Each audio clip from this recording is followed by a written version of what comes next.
Today, everyone's like, oh, it's the gut microbiome. It's the microbiome. Gut dysbiosis. Yeah, and I'm like, but it's not, because I was taking all of these like supplements. Like the missing key was that my nervous system was subluxated. It was dysregulated, and it just was stuck that my body was constantly perceiving everything as a threat. Hello, and welcome to the Well Adjusted Chiropractor Podcast. I'm your host, Sarah Broadman, and I am a chiropractic student specializing in neurologically focused care for pediatrics and families. We talk all things nervous system and chiropractic to family health and personal growth. I am so excited you are here. Let's get started.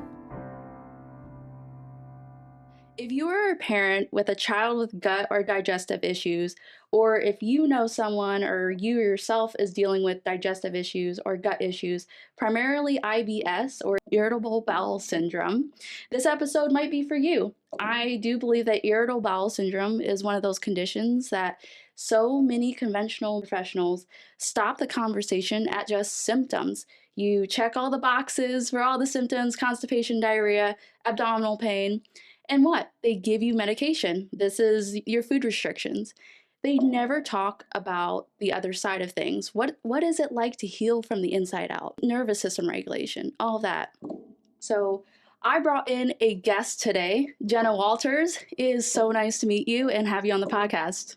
I'm so excited to be here, and I cannot wait to dive into this with you. Yeah, well, I'm so excited to have you on here because you yourself have dealt with IBS, and you've also seen the other side of things. You've walked through that conventional medicine path, but then you've seen the other side of holistic healing, nervous system regulation, and just inside out full on healing. So tell us a little bit about yourself. You are a chiropractic student. Yeah, I am a quarter 9 out of 14 quarters, chiropractic student at Life University. So yeah, I'm going into my 3rd year of chiropractic school, and we're finally crossing over that hill of all of the things, getting into boards. And yeah, I'm originally from Ohio, but now I'm a nice little Atlanta native. So it's super exciting. And yeah, when I'm not in school, I'm doing all of my things with nervous system focused chiropractic, pediatric and perinatal wise with Club PX and everything. So it's been such a great experience. Yes, hence the reason why you're up here, because we're filming this in Crystal Lake, and here you are going to school in Atlanta, Georgia. And I just want to pay homage to Club PX and Dr. Tony Ebel, because the community that he's built for us students from all different chiropractic schools, we're coming together, we're training with excellence, and we're learning how to serve patients, families, day one out of graduation. So it's exciting to have that opportunity to connect with other students. Yeah, it's truly God's blessing. Amen. It truly is. Yeah. Okay, so a little bit, before we dive in deeply, okay, so you're in the neurologically focused chiropractic world with chiropractic school. What is Jenna like outside of chiropractic school? So outside of chiropractic school, I'm like a grandma, honestly. I love doing my little crafts. I love sewing. I love going on hikes with my boyfriend. We're very adventurous, so we're always trying to go on a new hike or do some type of new adventure. We're kind of adrenaline junkies, so we like to go, get that cortisol rush really fast. So that's always so much fun. Yeah, I love to read too. So, I have my grandma hobbies, but I also have that little adrenaline, outdoorsy nature rush. And it's typical life. Nothing beats vitamin D on the skin and the nervous system. Oh, truly. Yeah. That's where healing happens for real. Okay. Are we ready to dive in? Oh yeah. All right. So take us back. You've dealt with IBS and you've walked through that journey. When did your digestive symptoms first begin? So I first got my symptoms, it was January of my freshman year of undergrad. So it was 2021.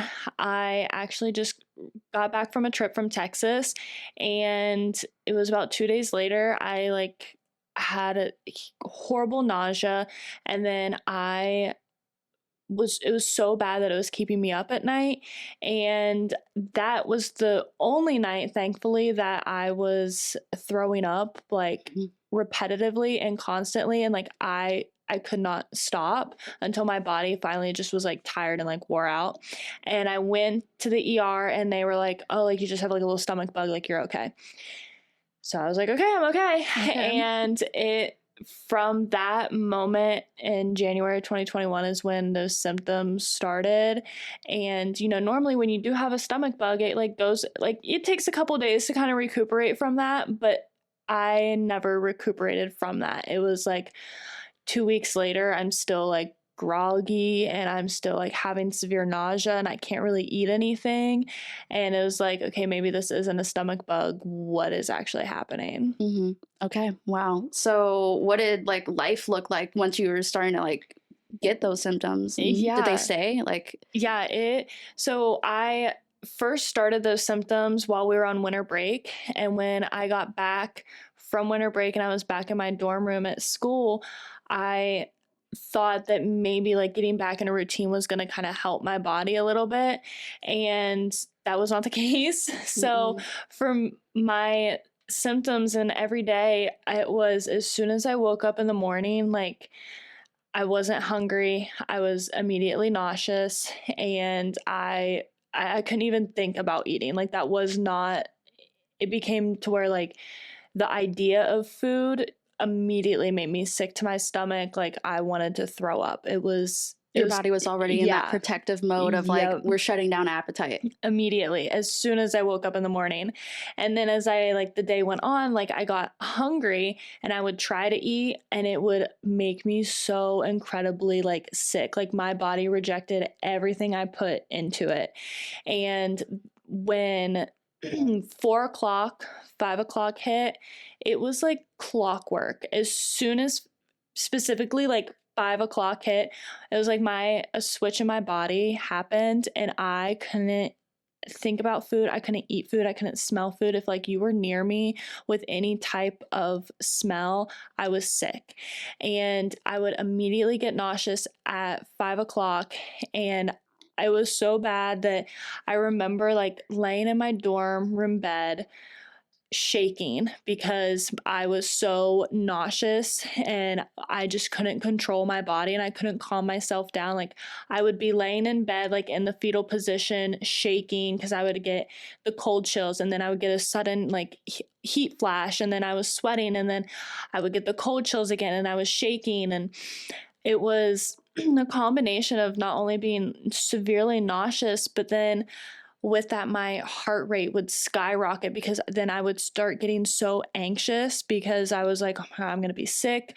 I can't calm myself down. And it was like this huge swing of anxiety was rush over me. And I just vividly remember like come midnight, 1 o'clock in the morning, I was pacing the hallways in my dorm hall, trying to calm my body down, trying to do something because I couldn't lay in bed any longer, just shaking. That's all I would do, just shake. And it wasn't finally until like 3 or 4 o'clock in the morning, my body was so exhausted from fighting that surge of just anxiousness and nauseousness. It would just shut down and I would pass out. And then I would wake up for my, 8 a.m. class and I would do the whole day over again. Seriously? Yeah, every day. Oh my gosh. And like when you're telling me like you're trying to calm yourself down, like the shakes, the sweats, that just shows like your body was already trying to adapt into that stress and like at least kind of almost repair itself, like the sweating, trying to get the toxins out, and you experiencing that anxiety. Your nervous system was shifting already to that sympathetic, oh my gosh, like we've got to survive. Yeah. I did not know what I didn't know. And I didn't know that was sympathetic dominance, which is crazy because I was in school to be a PA and like I knew about the nervous system, I knew about sympathetic and parasympathetic nervous system responses, but it was never explained to me in that way. So like I did not know that is actually what was happening to me. I just knew that like I literally felt like my body was dying and it was intense. And it's crazy now to know what I know and to look back and be like, my nervous system was in such fight or flight mode that like it was like screaming for help. We've learned through PX, Dr. Tony Ebel, that a lot of this is traced back to thoughts, toxins, and trauma. So like the different categories of stress. What was that season like emotionally for you? So It you're going to was, college, you're in your dorm room. yeah, there was actually, learning that now, there was a lot going on when I look back at it. Like, not only was it a new transition into college, like there was some relationship things going on in my life that were ending and starting, and a lot of change there. My parents actually got divorced during that time as well, so that was a really big stress in my Yeah, life. everything. As well as toxin wise, I was in a very old dorm, and like it's known to have mold. Yeah. There's no AC, there's no like nothing. It was very gross. So I know that there was a lot of that. And living off of college student food, the dining hall wasn't the best of food services. So I wasn't nutrient wise, it was not good. So I know that all of those definitely played into that role. Yeah. Yeah. So you were living through that, going through all of those different types of symptoms and stuff like that. Did people around you notice? Like, did they understand what was going on? Yeah, my family knew that I was struggling, and where I grew up in Appalachia, the health literacy rate Say is that 5 times fast. Yeah. Yeah. Appalachia. Appalachia and the health literacy rate, it is so low there that like when someone is going through a season like that, they don't really understand or know what to do other than just to go to the ER or go to a quick care. And so like people knew that I was sick and I was struggling, but being sick like that in Appalachia, it's become very normalized. So if you have any type of autoimmune disease or any type of chronic disease, it's kind of like, well, that's just what you got to live with. And we just support however we can with helping them out. And so my parents were really good at being a support system. And when I was late at night sick, they would be there to comfort me when I needed it because it was exhausting. Yeah. But yeah, it was definitely interesting because it was pushed off. And that's crazy because like if you really take a step back, you can't live like that. That's not normal. Right. So like with living with IBS, like what was like one of the hardest things or like one of the few hardest things to go through, like to just kind of like adapt to with IBS? The hardest thing was getting the diagnosis and not getting any answers. Like I went to the ER the first round of after it was about 2 weeks that I was dealing with the symptoms, and I finally was like, okay, I got to go see somebody. And I had went to the ER because you can't get in anywhere else. You just have to go straight to the ER where I'm at. And they thought I was pregnant. And I was like, I'm telling you, I will be the Virgin Mary if I'm pregnant. Like I understand how the birds and the bees, and I'm telling you that's how it's going to be. And I'm not pregnant. But they were insistent on it. And they made me take a pregnancy test. And lo and behold, it came back negative. And it's like, oh wow, surprise. And they just sent me home with an anti-nausea thing. I was like, okay, whatever. Sent you home? Yeah, they just sent me home. They're like, take this for your nausea, like go home, you'll be okay. And then a week later, I was still having the symptoms and struggling. I was like, okay, I'm done. We went to another ER and they were like, oh, you're just really stressed out. Like you're a college student. Here's like an antacid. Like you're just having really bad reflux because you're so stressed. And I was like, I just don't really think that's it. But that's what they gave me and sent me on my merry way. So I went home and I had another week of more symptoms, and it was just kind of progressively getting worse. And finally, we ended up driving 2.5 hours to a better hospital system in the bigger city and went into the ER there. And they were like, ooh, you know, we got you on these medications already. We're going to add in a couple more things to help with the nausea and help with the acid. And did you feel like they were getting to the root cause? Like back then when you had that PA mindset? I did not think that they were solving an issue. I knew like deep down that there was something else at play, because it had now been 3 weeks with anti-nausea and antacids and like nothing was changing, and I was like, okay, then there's something else here. Like adding more prescriptions isn't going to fix anything. And so they gave me a couple more prescriptions and sent me home, and they sent me to a GI specialist to follow up with. Followed up with the GI specialist, had an endoscopy done, and that was my breaking point, because I sat at that specialist's office, and after they did the endoscopy, and she told me that I had a small hiatal hernia and it was too small to do surgery on, so there's nothing they can really do except just monitor it, and it's probably could be the reason why I'm having these symptoms. And then they told me that from the high acid production, I had a couple ulcers, but it was nothing to worry about. Like they'll like repair itself. And then she told me that other than that,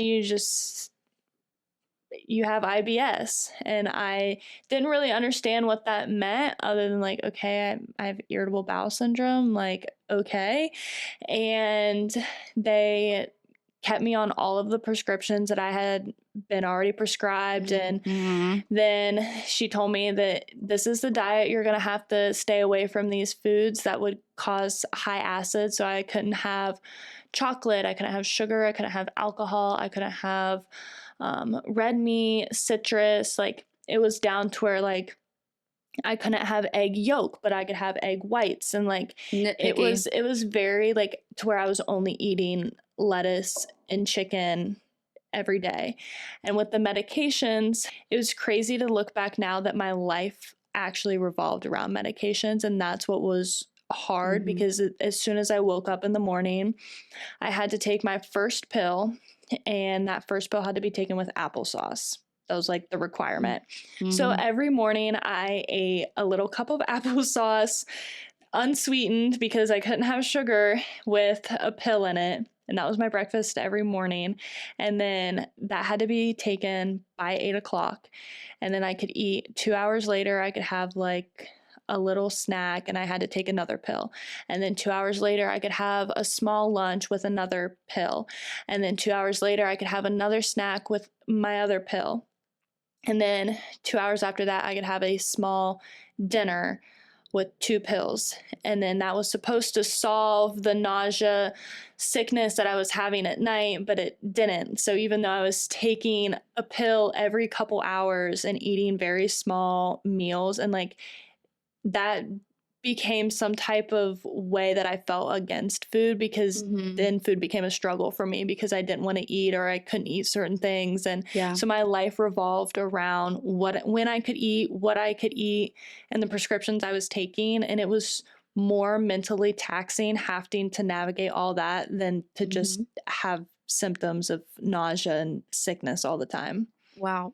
Did you ever just start feeling like, okay, this is how I'm going to live the rest of my life? Yeah, a moment that I had is my brother had just gotten engaged, and I was like, wow, at my wedding, when I get married, I'm going to be sick that whole night, because I am sick every night, and I'm not going to be able to enjoy my wedding because I'm going to be sick, and I'm not going to be able to have a wedding cake because I can't have sugar, and I can't have gluten either. So it's not like I can have cake. And I was like, my meal is going to have to be chicken with no seasoning and spinach, and I'm not going to, I drink a glass of wine every now and again, but at that time I was like, I'm not going to be able to have, champagne at my wedding. Like I was like, I won't have any sense of normalcy, like ever. And that's when it like really started to get serious to me. Is like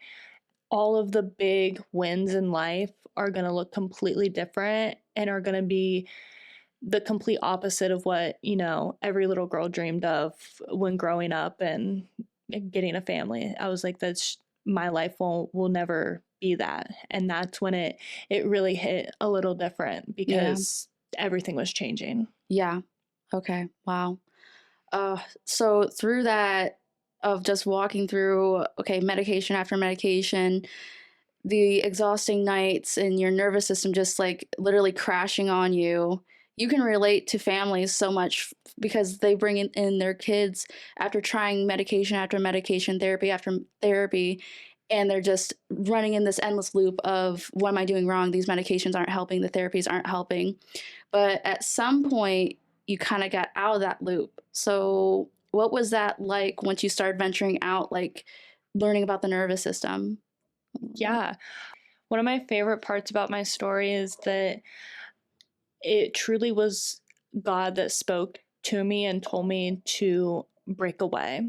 And I think that a lot of it was a lot of spiritual warfare as well, Absolutely. with going through that, because I had felt so defeated with life and with everything, because I mean, my world revolved around being sick all the time, having no energy and prescriptions.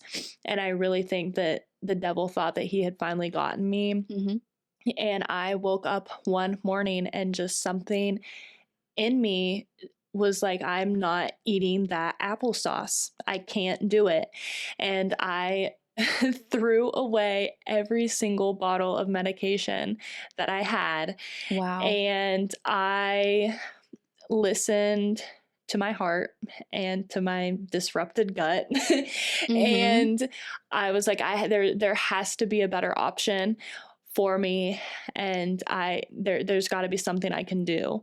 And I was taking a nutrition class at that time, and my nutrition professor was like, okay, you guys are going to do an assignment and you're going to make your own health podcast. So listen to some health podcasts. Oh, awesome. To like get an idea.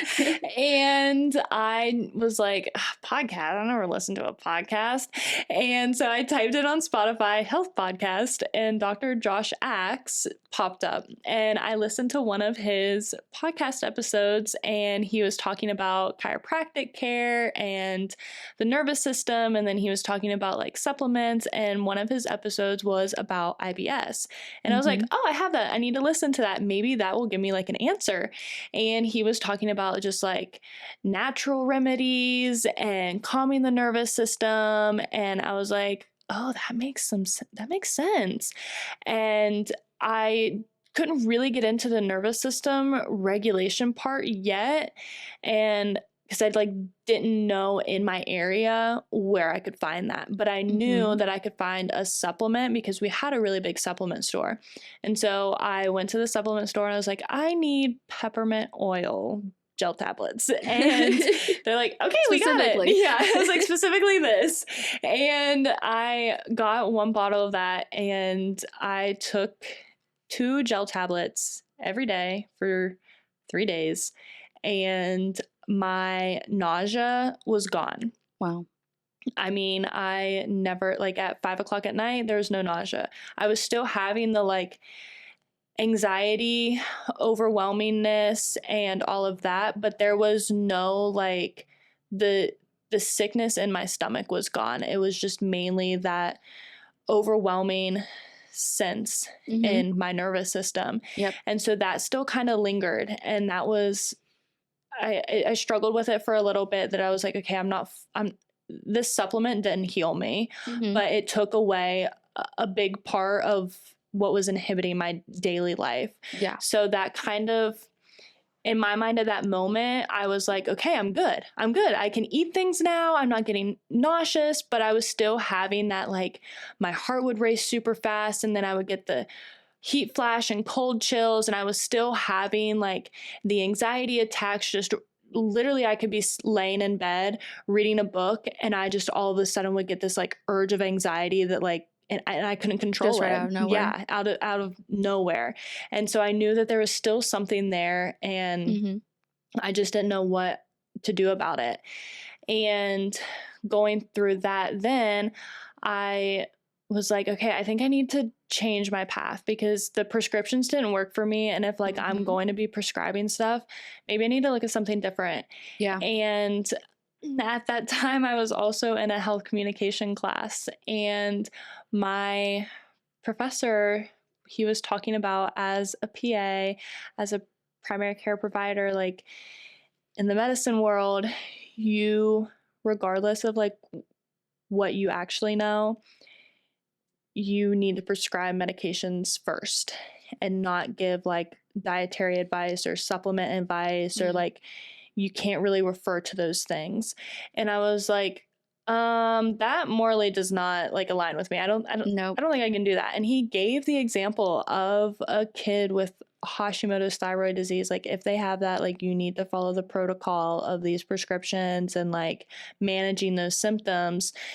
And I was like, wait a second. I literally listened to a podcast that talked about like how you can help the body like heal through that autoimmune disease because it's broken down. It's kind of simple. And I was like, so wait a second, why are we telling this 13-year-old boy that he needs to be on medications for the rest of his life when you can reverse his autoimmune disease just by helping the body work through that and the heal? body being the key word there. Right. And so I was like, I can't do this. I need to get out of medicine. I need to go somewhere else. And my nutrition professor, she was like, you need to like look into chiropractic. I think that would align with you really well. That's awesome. And so she like referred me into like the chiropractic world. And then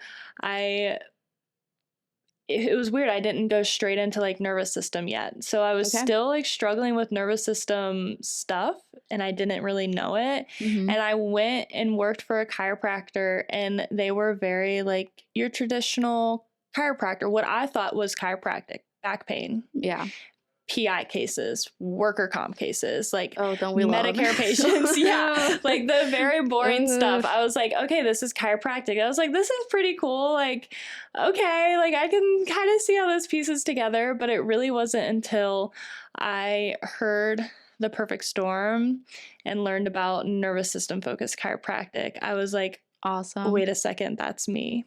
I that is what I need in my life to finally get over, because I was plateaued. Like the supplements plateaued me to where like I didn't have the symptoms that were taking over my life, but I was still having symptoms that would interrupt my life. Absolutely. And it wasn't until finally that final step of unlocking nervous system chiropractic is when I got over that plateau and when the real healing started. Wow. So during your chiropractic school, okay, so you were a little bit into the musculoskeletal care. Were there any classes or any like lectures that stood out to you, like especially with like neuroanatomy, neurophysiology, that you were like, oh, wait, hold on, the nervous system controls what? Yeah, actually, it wasn't even like a neuroanatomy class or an anatomy class. It was one of our classes. It was a couple quarters ago. We took it was all about hormones. And it was really like perfectly timed because it was right around the same time that the perinatal experience was released. And so like I was learning about how the nervous system, like, I mean, controls everything, but like specifically how the hormones steal the show, the nervous system is actually the one behind the curtain. And we were discussing how all of these different hormones work in the body. And my professor like mentioned the HPA, HPG axis.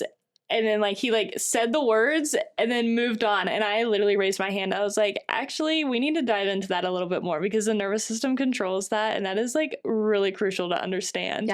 And that's when I was like, this is so important for everyone to understand that the nervous system is that foundation. Okay, so can you explain to our listeners who don't fully understand like how it controls the gut? I've talked a little bit about it, but I think we need to emphasize that the nervous system controls the gut. It is brain gut, not gut brain. 100%. Like with my case with irritable bowel syndrome, I became obsessed with irritable bowel syndrome. And I did my undergrad research on it. And my whole study was like looking at different natural remedies compared to the medications that I was on and how they manage the symptoms. And while I was like learning about the science behind it, that's when I started to understand that the nervous system was actually the key player at hand. Because especially with like acid production on that side, because irritable bowel syndrome is pretty much a Band-Aid blanket term for you hit all the checkpoints of you got IBS, here's your label. Yep, that was it. So for many people, IBS could be the bloating and the gas and the acid reflux. For many people, it could be the constipation or diarrhea or a little bit of everything. I experienced more of that acid reflux and the bloating and gas and that side of the world. And so a lot of that was your upper GI issues. And with the nervous system controlling that acid production, because I was stuck in sympathetic and my body constantly was perceiving everything as a stress, that acid production was just kept on building. And then on the other side of that, my bowel system shut down because I was in that fight or flight response. Of course, I'm not going to be making bowel movements while my body is like perceiving that I'm running from a saber-toothed tiger. Like, it's like, no, you're not doing anything other than surviving. So that is what my gut was responding to, that autonomic response. And I feel like that is so crucial to understand, because today everyone's like, oh, it's the gut microbiome. It's the microbiome. Gut dysbiosis. Yeah. And I'm like, but it's not, because I was taking all of these like supplements to like build my gut microbiome, because that's what I like was told. Oh, you just don't have any good bacteria. You need to build a good bacteria. Your acid took it all away. And so my gut flora was great. I had all of the things, all of the probiotics and the prebiotics and the postbiotics. Like it was good. Yeah. So it was like the missing key was that my nervous system was subluxated. It was dysregulated, and it just was stuck, that my body was constantly perceiving everything as a threat. Yeah, absolutely. Okay, so I know like some parents and then people out there like searching about gut health, digestive issues. Oftentimes the vagus nerve pops up. So what do we know about that? So my favorite quote is, what happens in Vegas doesn't stay in Vegas. It's like, I love that, because that's the vagus nerve. Like, she does literally everything. Like, she's really doing the most work in the body. Like, she's everywhere. And that's so funny that you bring that up, because when I was researching everything, like vagal tone, vagus nerve, polyvagal theory. Yeah, it came up so much. And I read so many books about it, because I was like, maybe this is like actually what it is. And I just was like, couldn't figure it out. And so like, yeah, the vagus nerve, like it's so easy as someone that like went through having that diagnosis, and you get so like stuck in that diagnosis mode. And then like you see that like influencer, or you see a bunch of people talking about that, oh, this vagus nerve, you fix your vagus nerve, you're good to go. And I feel like it's so much more than that too. Because there's a lot of people out there that's like, oh, you can do all these vagus nerve stimulations with these like vibrations and tapping and the breathing exercises. And I'm like, okay, like I tried it for like a couple of days, and I'm like, I don't think this is doing anything. Like, there has to be like a better way to get to it. And then through chiropractic, like, I mean, there is nothing better that stimulates the vagus nerve and lets the vagus nerve do what it needs to do than a good chiropractic adjustment. Say it louder for the people in the back. No, seriously, because like Jenna, what you're saying with chiropractic and the vagus nerve, to go a little bit sciencey on the people that are like, oh, okay, so chiropractic does this and all that. Here's the thing. So our nervous systems, the vagus nerve, all of that responds very well to touch. That's why hugs feel so good. Well, I guess to some people, I'm a hugger, so yeah, it's very comforting. Movement is very comforting, and what that does is it sends really good input, organized input into the nervous system. So chiropractic gets very precise in putting movement and good sensory information into the nervous system to bring it into that parasympathetic, that rest response, because that ultimately gets us into that healing, regulated response. So when you started getting into neurologically focused chiropractic, was the journey linear? Were there any setbacks? How was first starting that, and how was that different from all the medications that they put you on? Yeah, so there were definitely like always with healing, you're going to have your ups and downs. Like as you work through that season of life, there's always going to be a curveball. There's always going to be a setback. Like I would be lying if I said I never had another symptom again. I definitely like, when stress is really high, I'll have a flare up.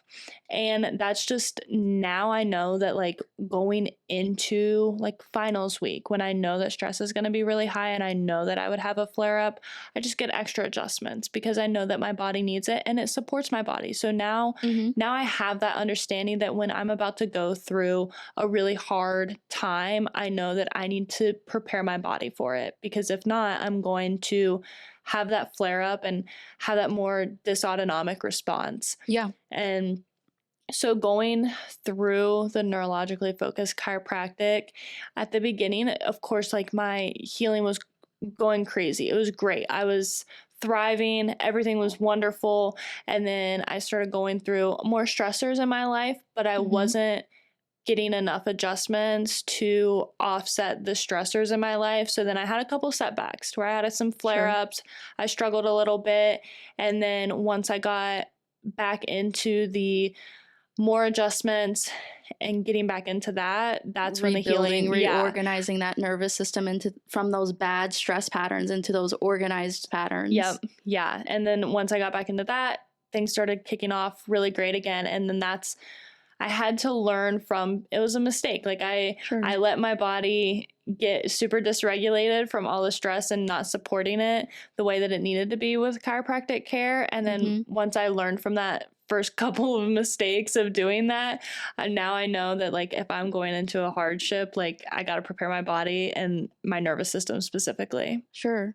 So like the things that we're learning in chiropractic school through the PX experience, whatever, we've also been taught like, we're building such a good, strong foundation, which is the nervous system. It has to start with nervous system regulation, which creates stability. And then when there is stability within the nervous system, all the other good things, all the other good inputs, such as like the nutrition, supplements, movement, vitamin D, whatever it might be, becomes better. So did you like notice things were better once you had a more regulated nervous system? Yeah, 100%. Like I realized that once my nervous system really got like regulated and I could go between the gas and that brake pedal of sympathetic and parasympathetic, I started working on other areas that I knew needed to be worked on, especially with just, being a woman. And I was one of those teenagers that was put on birth control because I had acne and I had period cramps, and they're like, here's your birth control, have fun.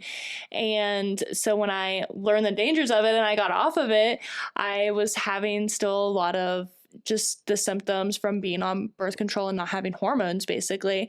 So I knew that I needed to focus on that right now, that I have a good foundation with my nervous system. I had my gut back to where it was in check and I could eat what I wanted and not get sick. And that was good. So I was like, okay, now it's time to work on my hormones and to work on fertility, because, having a family in my future is, that's the goal. And so I'm like, I need to start working on that now. Yeah. And I learned that having that good nervous system foundation, like taking the supplements and working on the cleaning up the diet, that has really set up my journey with hormone balance so well. I noticed like my skin clearing up.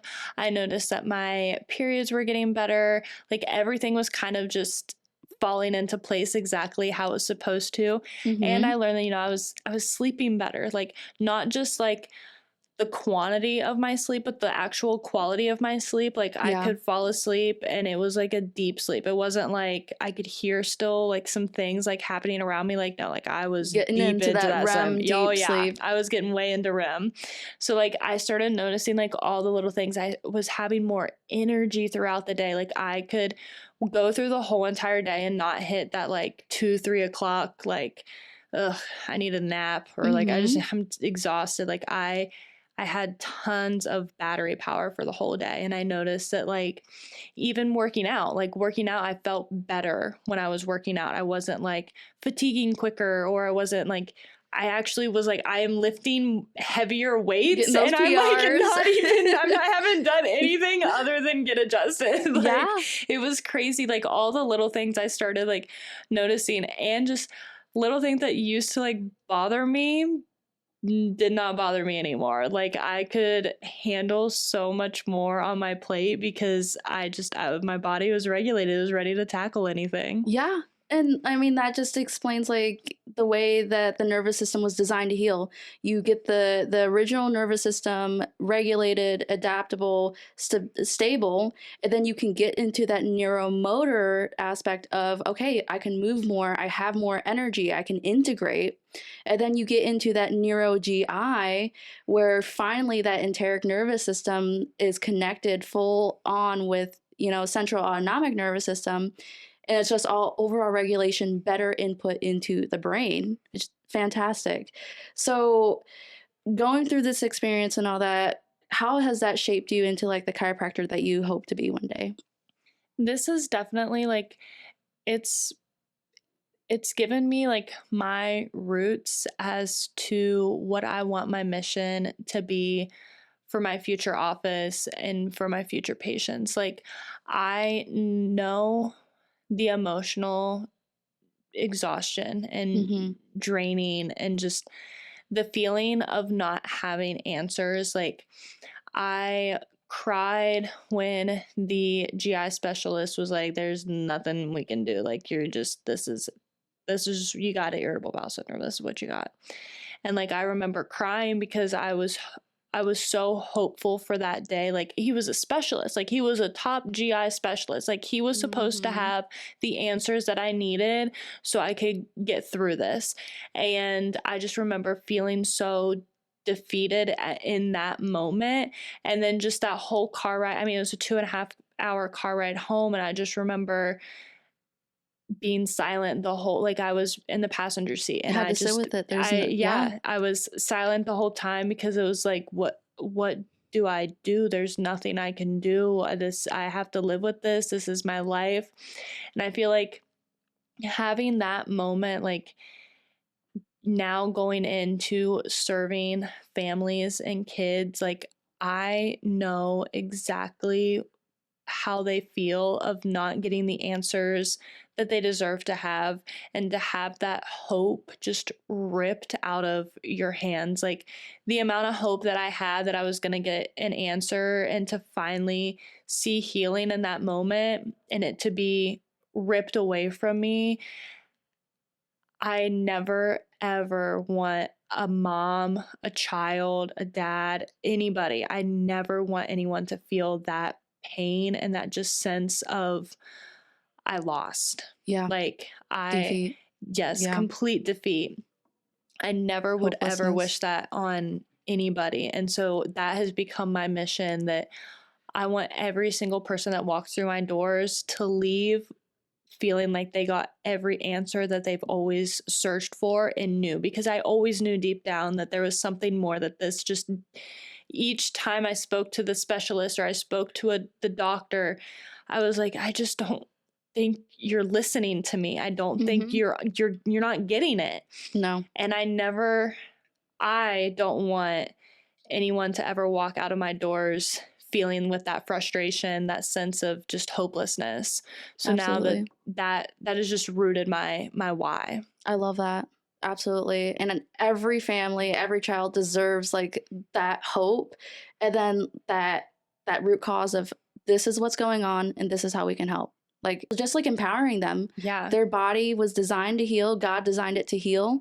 The body is very adaptable. It's very malleable. And no matter what you're going through, there's always another side to things.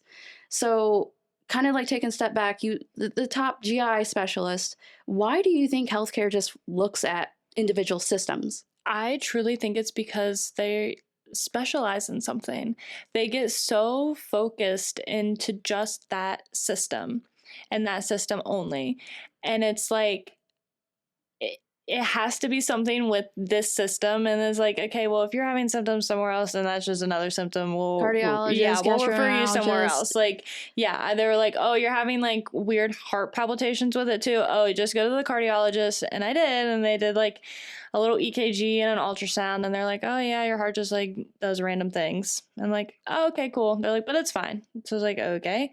So yeah, I feel like now in the world of medicine, you know, they focus so much on one system. And, you know, I love medicine. I think it's great. Conventional medicine's there for the emergency procedures. We need emergency 100%. Medicine, conventional medicine professionals, but we also need some good healthcare to maintain health. Yeah. Regulate health. They weren't doing that. They were just there to make sure that what was happening to me, like I wasn't having a GI bleed, or I didn't have cancer. They like, okay, I didn't have any of those things. All right, you just have IBS. Mm-hmm. And then they didn't ask any more questions. They didn't look any deeper. They didn't really care to know anything. They just wanted to make sure, okay, you're not like actively dying from something. Okay, that's it. Okay, so looking back, like, would you change anything? Like, I know you went through literally the depths of like the lowest of the lows, and then but you did get to the other side. You got to that nervous system regulation and then healing from the inside out, creating stability within your nervous system, and now your neuro gut is supported naturally. Would you change anything? I personally would never. I would not change a thing. I think. Now, in that moment and first coming out of it, I would want it to be changed. I would want to avoid it completely. Looking back now, several years out, I think that God put me through that intentionally because he knew that at the end of the day, it was going to make me a better chiropractor for my future patients, and that he wanted me to experience that just so I could have that deeper connection when I'm sitting knee to knee with a mom that is going through that hopelessness and that frustration, knowing that I know exactly how she's feeling right now. Yeah. And I think this is just like a big testimony of like, you could be going through the worst of the worst, but there is another side to things. There's always another side of things. I think Dr. Tony or someone, it was Dr. Tony, he said that there's like two parts to health. It's like what you're up against and then how stable your nervous system is. So we got to remember that other side, how stable your nervous system is and how empowered your nervous system is to heal that. Okay, so kind of like lighten the mood because that was a lot. Let's do a little bit of a rapid fire of like to get to know you just a tad bit more to connect with you, you know? Coffee or tea? Coffee. Heck yeah. What's your favorite order? I'm a specialty latte girl. So I love to find a new coffee shop all the time, and I want their specialty latte no matter where I am, no matter what season. Like I'm not like, oh, just a caramel latte. No, like give me like whatever weird combo you've got, I want to try it. Like there is a coffee shop and their specialty coffee that like season was called a Colombian Sunrise, and it was orange juice with a shot of espresso, and I'm telling you, do not knock it until you try it. It was okay. You know what I'm saying. I'm so picky. Yeah, I was like, I'm so glad I tried that because it was like one of the best coffees I ever had. Good. That's awesome. Favorite way to de-stress? My favorite way to de-stress, probably journaling and reading my Bible. I feel like that really grounds me because I know that when I'm getting stressed out and I go right into the Word, it just puts that foundation right back, right to where I know that it's not in my control, it's in His control. Yeah. So why worry about it? Yeah. And that's like an important thing to health too, because like even Dr. Josh Axe, he started like one of his episodes of mindset is actually, he believes is like the first step to healing, and then like nervous system, whatever, but it all plays a role. Yeah. Yeah. Okay. Favorite health or personal growth book? Oh my gosh. Oh gosh, I read so many books. So just because Dr. Josh Axe literally changed the trajectory of my life for the best, probably his book with Dr. Jordan Rubin, Yeah. The Biblio Diet, that book is so good because I am very spiritual. And then reading that, I was like, oh my gosh, this makes so much sense to like eat these foods. Like, of course. And I've been doing the Biblio Diet since the book came out. Yeah. So almost a year now. And I have never felt better. Like, it's so crazy, like flushing out like the garbage food that we like think is like actually healthy, and like going back to like an actual like real, not even like, it's not a diet, like that's how we're supposed to eat. Like that book like Whole Foods, changed it forever for me. Yeah. Awesome. Favorite Bible verse? Favorite Bible verse? Mine would, oh gosh, I have so many Bible verses that I lean on, but my favorite one is probably in Psalms, and because it just always speaks to me, because I always feel like life just lifes all the time. And it is, yea, though I walk through the valley, the shadow of death, I fear no evil. Your rod and your staff may comfort me. So Psalm 23:4. Beautiful. I love it. Lastly, if a mom or a parent or someone is sitting right across from you in a room where they're crying, they're coming into you and they're like, I've tried everything. What are those powerful words that you want to share with them? When that happens, my words and advice is, it's not your fault, and everything happens for a reason. Like, that is what truly got me through my difficulties and struggling through the IBS and the uncertainty and having no answers, is that everything happens for a reason. And even in the biggest struggles and the biggest storms of life, there is something good that's going to come out of it. And that is just what I hope to share to all the parents and kids that feel like they're defeated, that even in those darkest of times, God is always so good, and He's going to come out in the end, and it is going to be beautiful. Yeah, absolutely. Wow. Jenna, thank you so much for coming on here and sharing your story, because I know that's personal. It was hard, but I think it'll help so many families, kids, whoever it might be, and it'll just give them hope. And I hope this reminds everyone listening that God made your body to heal. You have an incredible designed nervous system ready to fight for you and ready to get you into that regulated state. So, you have any last words? No, I am so incredibly thankful for this opportunity. And you are just absolutely changing lives by putting together a podcast and sharing. I mean, you are reaching so many people by doing this. Thank you. All through God and His name. Amen. Yeah. And anyone listening who actually wants to get their nervous system regulated from the inside out, you can check the PX Docs network and find a good PX doc near you. Dr. Tony Ebel and his team is in Crystal Lake, Illinois. Or you can go see Jenna when she graduates. When do you graduate? A year and 3 months. Year and 3 months in Nashville, Tennessee is probably, give or take, where you plan on opening up your practice. So stay tuned, and I'll see you guys in the next episode.